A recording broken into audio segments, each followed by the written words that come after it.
ఊహించలేనంత ఇవ్వగలడు. ఆయన శక్తి సామర్థ్యములు అసాధారణములు.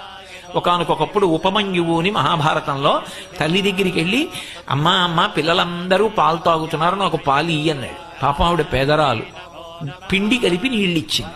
ఆయన నీళ్లు తాగుతున్నాడు పిల్లల్లోకి వెళ్ళి. పిల్లలందరూ గేలి చేశారు, అవి పాలు కావు, పిండి నీళ్లు మీ అమ్మ ఎక్కడి నుంచి ఇస్తుందిరా, మీ తండ్రి ఇప్పుడు లేడు కదా ఇక్కడ అన్నాడు. ఆయన పరిగెత్తికి వెళ్ళి అడిగాడు, అమ్మ నాన్నగారు ఏరమ్మా, అవి పిండి నీళ్ళుట కదా, పాలు కావుట కదా అన్నాడు. ఆవిడంది విసిగిపోయి, తండ్రి లేకపోవడం ఏమిటరా, శంకరుడు నీ తండ్రి. ఏరమ్మా అన్నాడు. తపించు కనపడతాడు. వెళ్ళి పిల్లవాడు పట్టుదలతో తపస్సు చేశాడు, ప్రత్యక్షమయ్యాడు బాలుడి భక్తికి. ఏం కావాలన్నాడు. పిల్లవాడు కదూ, పాలు కావాలన్నాడు. రే నేను శివుడిరా, పాల అడిగి ఇంకేం కావాలన్నాడు. నాకు పాలే కావాలన్నాడు. మరి పిల్లలతో మాట వచ్చింది కదా. ఆయన చూశాడు, పాలే కావాలా, నీకోసం పాల సముద్రాన్ని సృష్టిస్తున్నానని క్షీర సముద్రాన్ని